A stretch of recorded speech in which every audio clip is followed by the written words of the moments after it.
J'ai beaucoup de plaisir et beaucoup d'honneur de recevoir Marwan Laoud, aujourd'hui président du Private Equity chez Tikehau Capital. Bonjour à toi. Bonjour Patrice. Donc c'est un plaisir parce que, en fait, tu as un exemple. Un élève étranger qui fait Polytechnique, qui est un grand serviteur de l'État, qui fait l'aérospatial, l'EADS, MBDA, PDG à 36 ans, puis EADS, puis la création d'Airbus. C'est incroyable. Tu as un exemple. Moi, en fait, je pourrais te poser plein de questions. J'ai envie qu'on fasse le storytelling de Marwan Laoud. Bonjour à toi. Bonjour. C'est toujours difficile de savoir comment on commence. Et je voudrais évoquer mes grands-parents. Mon grand-père. Mon grand-père était officier libanais de l'armée du Levant. Il y avait quelques militaires autochtones qui servaient l'armée française. Et je ne l'ai pas connu longtemps. Et c'est lui qui m'a donné l'amour de ce pays. Alors que je suis né à Beyrouth, que rien ne me destinait à venir en France. Je crois que lui, ma grand-mère, mes parents, évidemment, il ne faut pas que j'oublie, mais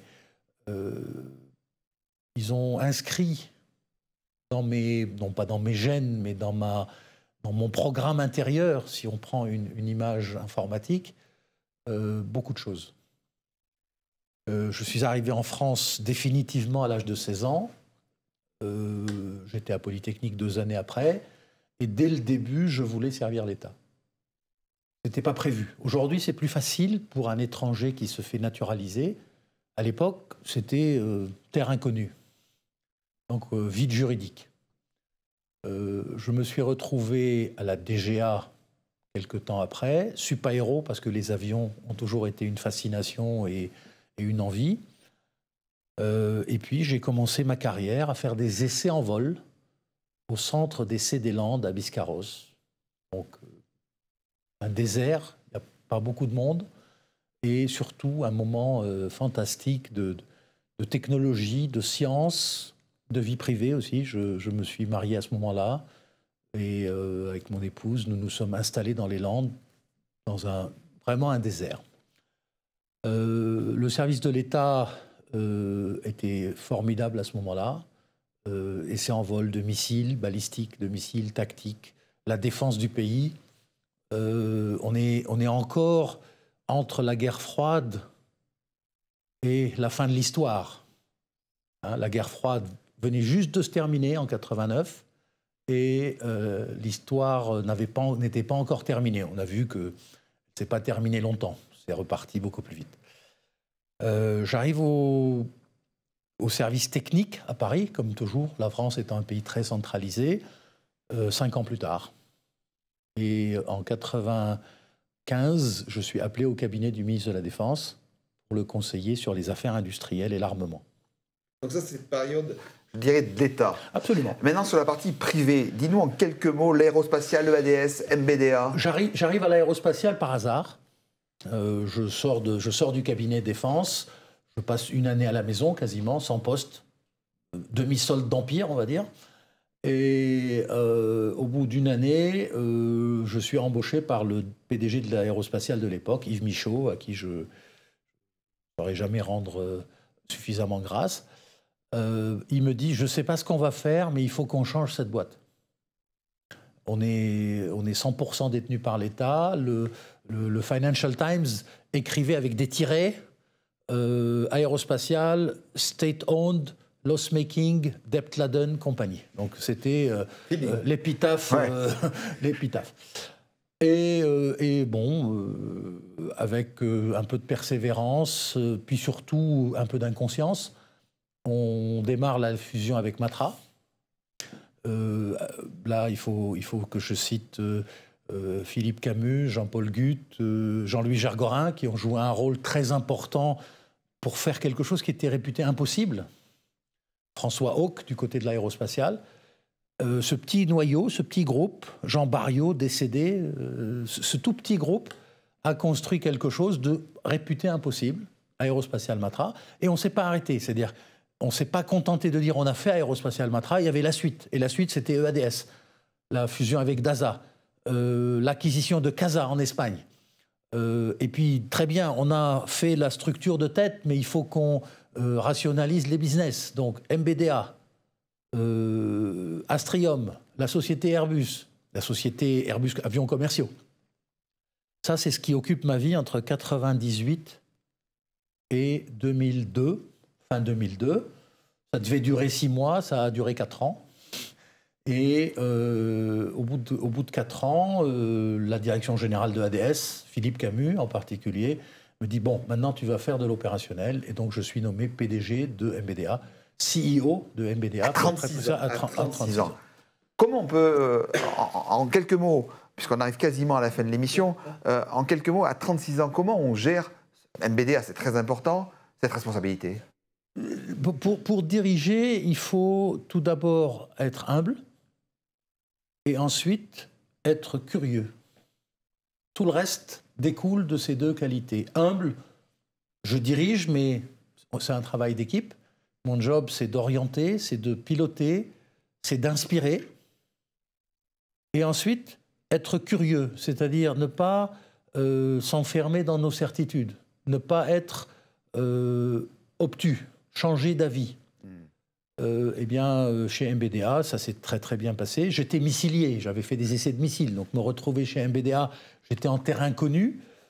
J'ai passé les plus beaux moments de ma vie en tant que dirigeant chez MBDA, parce que c'était une famille extraordinaire. Et puis tu es retourné chez EADS, et puis le Airbus, avec ce 1000 milliards de commandes. C'est une période bénie. Entre 2007 et 2017, la société Airbus, la société EADS devenue la société Airbus, puisque la mère a absorbé la fille pour faire une société unique. Ça a été une période bénie parce qu'on a tout développé, on a tout créé. Le cours de bourse ne veut rien dire, mais on est passé de 24-25 euros à 140 euros dans la période. Et ça dure. C'était énorme. C'est pas un feu de joie, quoi. Et puis là, tu changes en 2018. Tu vas chez Tikeo. Alors, le changement, il est venu parce que à 50 ans, après avoir passé 20 années dans cette industrie, je me demandais quelle était l'étape d'après. Je me suis dit, j'ai encore du temps devant moi. Au départ, je n'ai pas visé Tikeo. Au départ, j'ai voulu être consultant. Et j'ai rencontré 2 personnes extraordinaires qui sont les fondateurs de Tikeo, Antoine Flammarion et Mathieu Chabran, qui m'ont juste dit « Viens travailler avec nous, on va se marrer ». Et ça m'a attiré. On a fait des belles choses. On a développé le private equity de la maison Tikeo, qui existait évidemment, mais on a changé complètement de dimension. Et c'est pas fini. Marwan, tu as permis à beaucoup de jeunes, tu aimes transmettre aussi, de devenir des grands talents. En une phrase, un talent pour toi, c'est quoi? C'est curiosité, rapidité, humilité. Moi, j'ai envie de te dire simplicité, toi, proximité, volonté, optimisme, super entrepreneur, homme d'État et homme de vie. Merci beaucoup, Marwan. Merci, Patrice.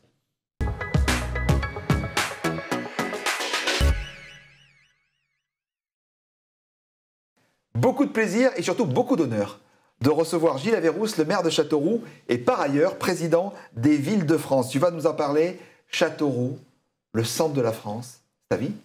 Bonjour à toi. C'est ma vie, bonjour Patrice. Effectivement, c'est ma ville, c'est ma vie, c'est mon territoire, c'est ma passion. Mais comme tous les maires sont passionnés par leur ville et passionnés par la transformation de leur territoire.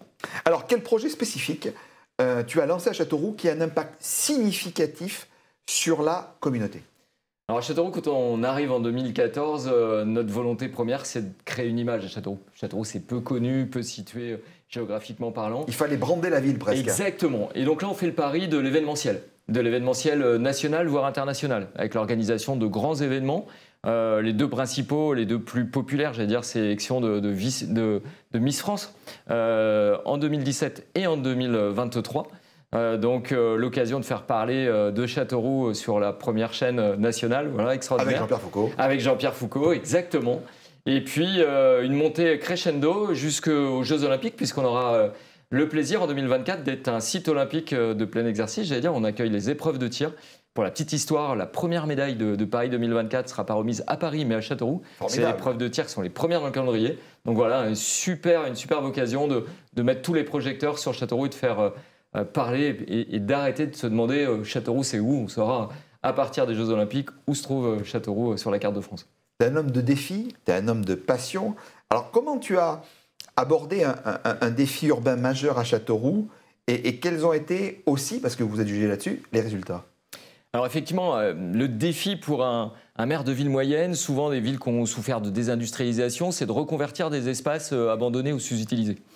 Chez nous à Châteauroux, on a une ancienne friche industrielle du textile qui s'appelle l'usine Balzan, qu'on a décidé de reconvertir en campus universitaire. Et moi, ma volonté, c'est de faire toute une partie en campus santé. Vous savez qu'en France, on souffre de problèmes de démographie médicale. Et l'objectif, c'est de former des jeunes. Donc on installe, les travaux commencent dans quelques jours, une nouvelle école d'infirmières, une nouvelle école d'aides-soignants, une nouvelle école d'ambulanciers, une école de kiné qu'on a en projet pour dans 2 ans, avec tout autour un écosystème lié à l'accueil des internes, à l'installation de professionnels de santé pour que les étudiants puissent faire leur stage de pratique sur place. Voilà, et tout ça au sein du campus universitaire sur la friche Balzan.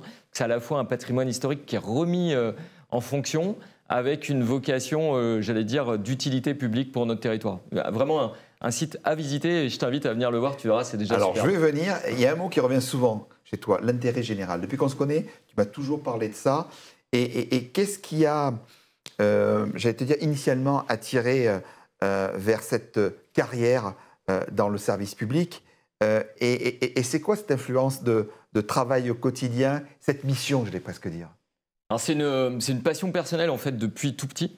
J'adorais les travaux publics, les engins de travaux publics. Donc dans mon petit village, dès qu'il y avait un chantier, j'allais me poser au bord du chantier. Je passais la journée à regarder les ouvriers, les pelleteuses et la ville se transformer. Et je me suis dit, plus tard, je ferai ça. Je transformerai les villes.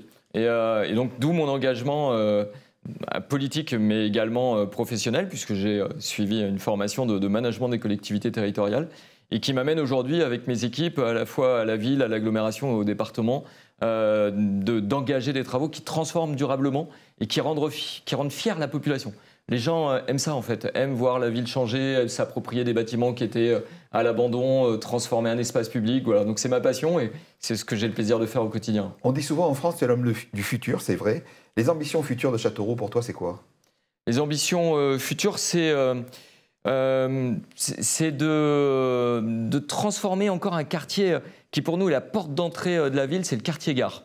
Et ça, c'est changer un quartier-gare, c'est vraiment une mission de longue haleine. Il y a beaucoup d'acteurs, il y a les anciennes Alcernam, il y a un hypermarché Carrefour, on va y installer un multiplex cinématographique, un hôtel, une nouvelle passerelle au-dessus des voies. Et c'est de donner une belle image quand vous arrivez sur le territoire.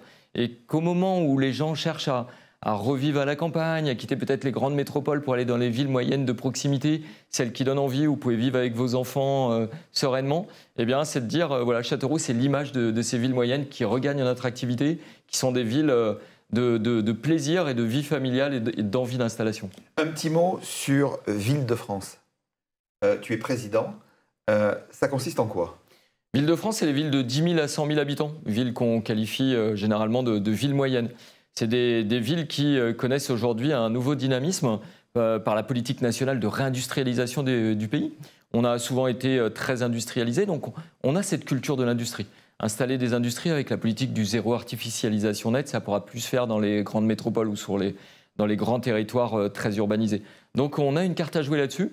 Et ma présidence a cette vocation-là de porter avec le gouvernement des projets positifs pour nos territoires. On l'a fait avec Action Cœur de Ville pour le redynamiser les centres-villes. On le fait aujourd'hui sur la réindustrialisation. Donc je vais porter la voix des maires de nos villes auprès du gouvernement, co-construire des politiques et aller sur le terrain voir comment elles se mettent en place. Le travail en équipe, c'est quelque chose de fondamental chez toi. Tu m'en as toujours parlé avec tes équipes et tu es entouré de talents. Pour toi, un talent, c'est quoi? Travailler en équipe, c'est essentiel. Vous pouvez avoir les meilleures idées, si vous n'avez pas autour de vous ceux qui vont les mettre en œuvre, ça ne fonctionne pas.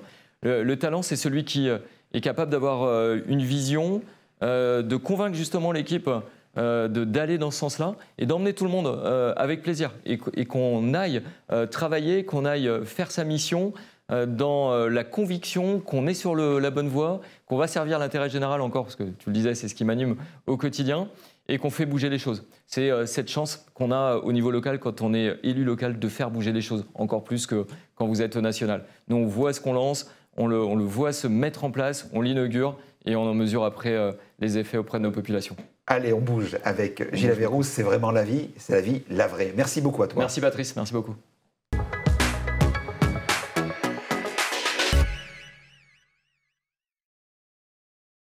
Vous qui aimez les entrepreneurs, vous allez être gâtés. J'ai le plaisir de recevoir Béatrice Vianney-Galvani, déléguée générale chez 100 000 entrepreneurs. Alors toi, tu es une Parisienne, mais ta famille vient d'Angers. Bienvenue à toi.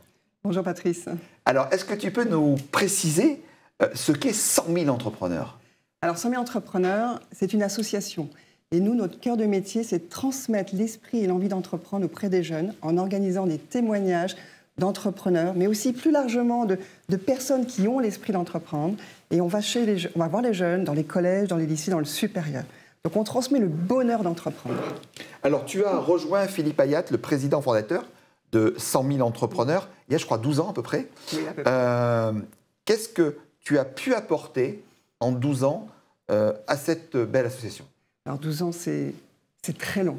Et quand je suis arrivée chez 100 000 entrepreneurs, l'association, elle venait d'être constituée. Le principe était là, mais on était présent juste en Île-de-France et puis dans une autre région. Et en fait, il fallait tout mettre en place. Parce que ce qu'on fait n'a d'intérêt que si on va partout. Donc aujourd'hui, on est présent dans 17 régions, en France métropolitaine, dans les Outre-mer. Chaque jour scolaire, aujourd'hui, on a 28 entrepreneurs qui vont dans les collèges, dans les lycées. Donc on a en fait une très forte croissance en fait, qui s'est même accélérée ces dernières années. Et puis on a aussi, alors il y a une action où je suis très très fière de cette action, c'est il y a une dizaine d'années, on commençait à parler d'entrepreneuriat apporté par les femmes. C'était le début, on savait qu'il y avait un problème, on n'arrivait pas à faire augmenter le taux de femmes entrepreneurs. Et du coup j'ai créé une action spécifique de promotion d'entrepreneuriat féminin, mais dans les collèges, dans les lycées, pour inciter les jeunes filles à devenir des femmes entrepreneurs. Alors justement, sous ton impulsion, l'association est en très forte croissance, 130 000 jeunes sensibilisés à l'esprit entrepreneurial en 2023 et 850 000 depuis la création. C'est énorme. Hein. Alors comment tu comptes absorber, en fait, ni plus ni moins comme une entreprise, une telle croissance? Oui, en fait, on fonctionne un peu comme une start-up, sauf qu'on est une association, donc avec certaines contraintes. Et en fait, effectivement, on a de plus en plus de demandes d'enseignants et du coup, il nous faut faire venir de plus en plus d'entrepreneurs. Et en fait, on a mis en place une plateforme de mise en relation digitale. Hein. On est dans une transformation digitale, une plateforme où les enseignants vont faire des demandes, où les entrepreneurs vont également créer leur compte, se former, suivre tout un process. Et ensuite, quand l'entrepreneur est formé, ils sont mis en relation. Et en fait, mes équipes ensuite et la plateforme vont vérifier que tout se passe bien. Donc on est vraiment en fait, dans un schéma qui est à la fois humain, mais aussi automatisé pour faire en sorte que de plus en plus, on puisse en fait, répondre à ces demandes sans forcément augmenter de façon exponentielle la taille de l'équipe ou les budgets. Parce que chaque année, il faut les chercher, ces budgets. Quand je t'entends, quand je t'écoute, j'ai une question. Tu as toujours dirigé des associations? Alors, non. En fait, moi, j'ai eu une autre vie. Donc, j'ai fait des études de droit et j'étais avocate. Donc, pendant une dizaine d'années, moi, j'étais avocate spécialisée en propriété intellectuelle. Et alors, c'était passionnant. Mais il y a un moment où j'avais envie de passer de l'autre côté. Et je voulais être du côté des faiseurs. Et en fait, le déclic, c'est quand j'ai eu mon 3e enfant, je me suis dit non, maintenant... C'est le moment. Voilà, c'est le moment. Il faut, ma vie, j'ai eu une première vie, maintenant, il faut que je change. Et voilà, le switch s'est fait à ce moment-là. Et puis, un ami dirigeait un club d'entrepreneurs, il m'a appelé. Et c'était le club qui avait aidé Philippe Ayat à incuber 100 000 entrepreneurs. Donc voilà, ça s'est fait comme ça. Ça s'est fait comme ça. Ouais. Parle-nous, parce qu'on ne parle pas souvent des échecs, mais parle-nous d'un échec qui t'a permis de transformer, j'allais dire, de métamorphoser des choses chez 100 000 entrepreneurs. Alors déjà, juste la notion d'échec, c'est l'échec quand on est dirigeant, quand on est entrepreneur, c'est quelque chose de normal. Le vrai sujet, c'est de savoir rebondir et d'apprendre de ses erreurs. Et nous, ça fait partie des messages qu'on va transmettre aux jeunes. Et alors des échecs, il y en a eu beaucoup, mais il y en a un qui a été assez structurant chez nous. Il y a quelques années, on avait un partenaire financier. Enfin, en fait, on avait une seule source de financement, c'est des financements privés, et on a un gros partenaire qui nous a lâchés en fin d'année. Et du coup, ça veut dire forcément un résultat déficitaire, et on n'avait pas vu venir. Et là, on s'est dit, il faut absolument qu'on se diversifie dans nos financements. Il faut absolument qu'on ne dépende pas forcément d'une personne ou d'une seule source. Et du coup, aujourd'hui, en fait, on a des financements qui sont à la fois privés, avec des ministères, des régions, la BPI, et puis publics, pardon, excusez-moi, ministère, région, BPI, et puis privés avec du mécénat, la taxe d'apprentissage. Et là, on cherche un nouveau pilier à travers le don. Donc, il faut que ce soit diversifié, comme ça, on ne se met pas en danger. Voilà. Cette émission, c'est sans peur, tu l'as montré, avec talent, tu l'as également montré. Pour toi, un talent, c'est quoi?